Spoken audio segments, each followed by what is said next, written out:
This is a 2021 Harley Road King. I am at about 1,800 miles on it.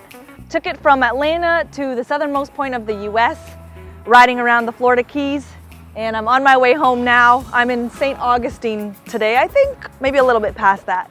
But I should be home back in Atlanta tomorrow night. And this is the third bagger I've taken on a long road trip. The first two were the Harley Street Glide and the Harley Road Glide. So the Road King is very similar to the both glides. It just doesn't have the fairing in the front. So it's about 30 pounds lighter.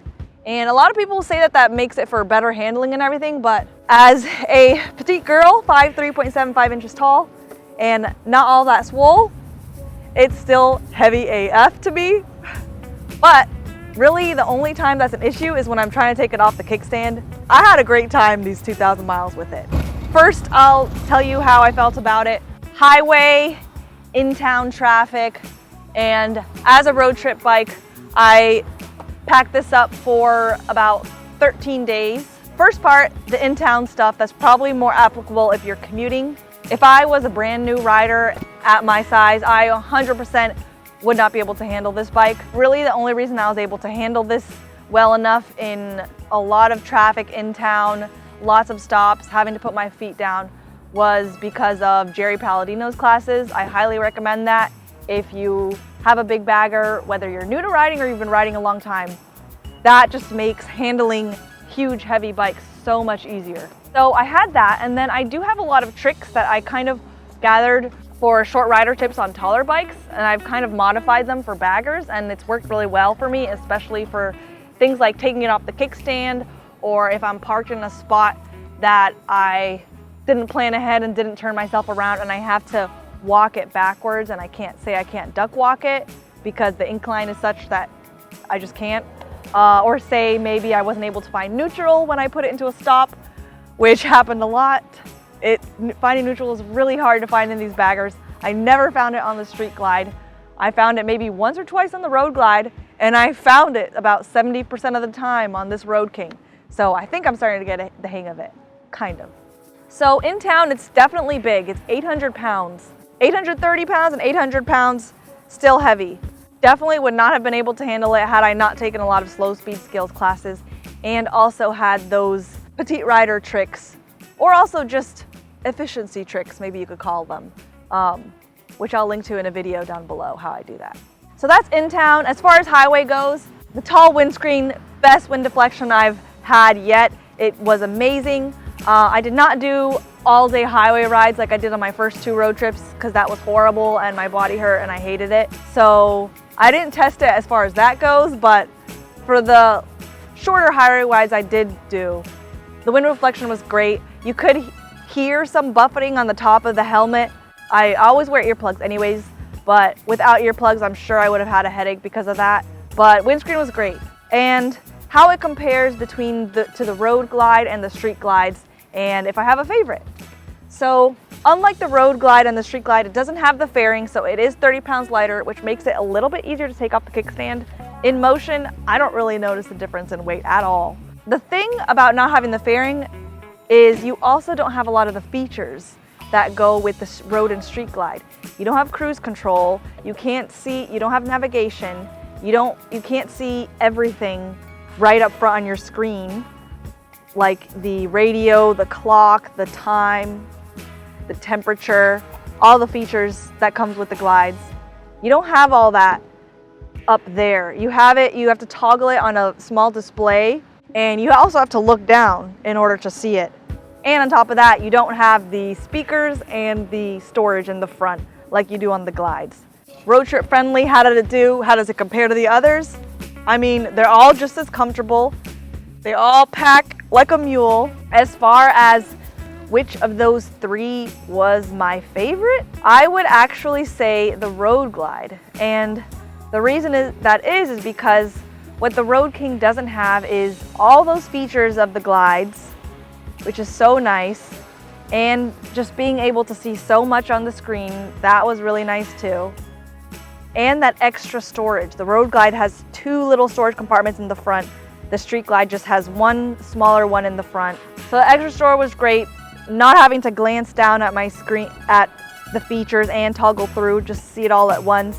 That's what I like more about the Glide. So if I had to pick between those three, I would probably pick the Road Glide. But without all those features, which I don't know how much you really need anyways. My own bike is a Triumph Street Triple R, very different from this, and has like no features. And I've been very happy with it for years. So once I added a few more 100 miles since recording what you just saw, including more highway miles, I had just a few things I thought would be worth sharing.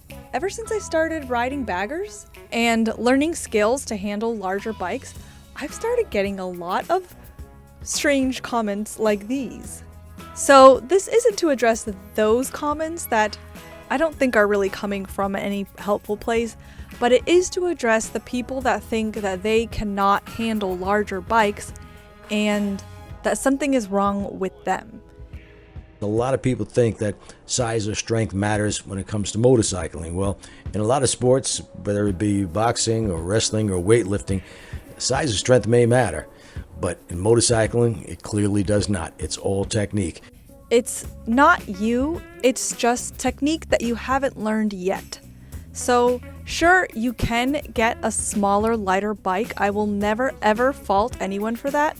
But if you want to learn some skills that can help you handle something heavier and larger, I mean, that's what I've done, and it's actually very simple and surprisingly easy, as long as you can find the right courses and coaches to help you. So, as someone who is 5'3.75 inches tall, 109 pounds, how did I handle it when the weight of the bike actually matters? Taking it off the kickstand, if I dropped it, which actually, yes, I did. It happens. And trolls, joke's on you, because I dropped lighter bikes too. Taking it off the kickstand, there are tricks that can be done. Sure, that may mean that if you want to be careful wherever you park. You don't want to park going downward on a hill, because otherwise it may be really difficult to bring back upright by yourself. But again, there are always tricks. Like at one point when I did that by accident and I couldn't lift the bike off the kickstand as I normally did, I just hopped off on the side and lifted it up that way, and it was good. A little risky, but where there's a will, there's a way. And how did this bike do on the highway once I was able to do longer stretches on the highway? So the wind deflection was still pretty good.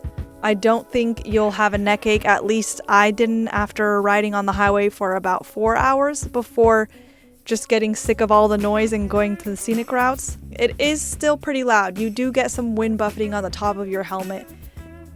So it gets pretty loud up there. That would definitely give me a headache if I didn't wear earplugs. And if I kept this bike, how would I modify it to fit me? So having a backrest was really great, and Harley Davidson added that for me. I really appreciated that. What I needed for someone at my height would have also been handlebars just a little bit closer to me. I did feel like I was kind of reaching forward, which could kind of lead to a backache after a while, so I did a lot of one-handed riding. But for the average male height, I think the stock handlebars would be just fine.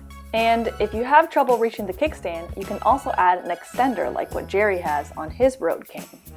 And I have noticed that many people who own baggers say they don't like the stock seat. I'm used to standard bikes, so the stock seat is just incredible to me. So I don't know that I would change the stock seat, but I would definitely add some highway pegs. After just several hours, that's when my knees could have used the brake. And that's pretty much it.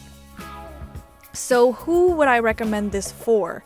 Basically anyone looking for a bagger and that likes the big baggers, that isn't looking for the lighter version, either because they are taller, larger, or just enjoy the challenge of learning the skills it takes to handle it if you're a smaller rider. The 2021 Road Kings is about $2,000 cheaper from the Road Glides, so that's up to you whether or not it's worth it not having all those features that the Glides come with. The 22 version, though, is $8,000 cheaper than the 2022 Glides, so that might be more worth it. Say you don't ride this for 12 hours a day, a few days in a row. Maybe you're just commuting with it or going to social events with it. Then you'd probably be just fine. And I got used to not having the features. I don't think a bare minimum of features is a bad thing. Some people like that. But if you are looking at these baggers and you still think that they are just so unnecessarily big, the Heritage Classic is 100 pounds lighter than the Road King. It's about 738 pounds. And the low rider that I've seen a lot of short riders on YouTube, like Moto Blonde for instance, and it's only 672 pounds. So those are probably gonna feel like a feather to me if I rode those right after this Road King. But I haven't ridden those yet, but stay tuned because maybe I will on another road trip this year. If you're looking at this bagger, I'm sure you're looking at the Glide and the Street Glide, so make sure to check that out right over here. And the sun is setting and I still have about 500 miles to go. Better get going and I will see you in the next one.